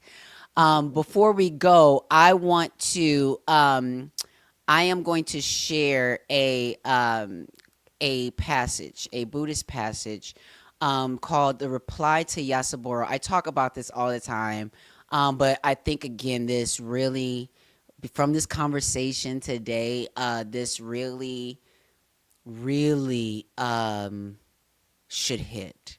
Um, he says, this is Nichiren Daishonin, who was a 12th century priest, and he was staunchly against the government and their war profiteering. And he says, in all Japan, I alone understand why such things are happening. At first, I pondered whether or not I should speak out. Yet what was I to do? Could I turn my back on the teachings of the Buddha, who is father and mother to all living beings? Resolving to bear whatever might befall me, I began to speak out. And in these more than 20 years, I have been driven from my dwelling. My disciples have been killed, and I have been wounded, exiled twice, and finally was nearly beheaded. I spoke out solely because I had long known that the people of Japan would meet with great suffering and felt pity for them. Thoughtful persons should therefore realize that I have met these trials for their sake. If they were people who understood their obligations or who were capable of reason, then out of 2 blows that fall on me, they would receive 1 in my stead. But far from it. Rather, they arouse hatred toward me, which is something I cannot understand. And lay people, not having heard the truth, either drive me from my dwelling place or hate my disciples. It's beyond comprehension. For example, even if unwittingly we mistook our parents for enemies and reviled or struck and killed them, how could we avoid the guilt of that offense? These people, failing to recognize their own rudeness, seem to think that I am rude. They are like a jealous woman with furious eyes who, unaware that when she glares at a courtesan, her own expression is disagreeable, instead complains that the courtesan's gaze is frightening. Explain that these things have happened solely because the ruler has failed to inquire, and that the reason no inquiry has been made is that the people of this country are guilty of so many offenses that their evil karma has destined them unfailingly to be attacked by a foreign country in this lifetime, to fall into the hell of incessant suffering in the next. Baby, that's just a passage. That's just a passage in the Lotus Sutra. The Lotus Sutra in the writings of Nichiren Daishonin. But there's so much more to that conversation.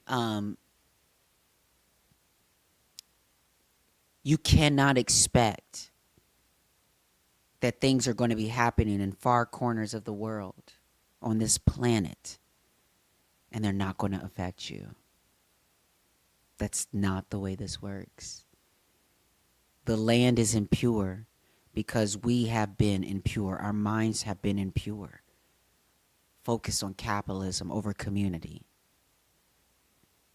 Focused on ego over learning. Wanting to be right over being in community. So many different things. We have got to course correct. And I'm telling you right now, one of the things that Alana Salah said that was just so powerful is that we can't do this. We can't fight each other. That's what the system wants. They want us to be fighting each other so they can run away with the bag.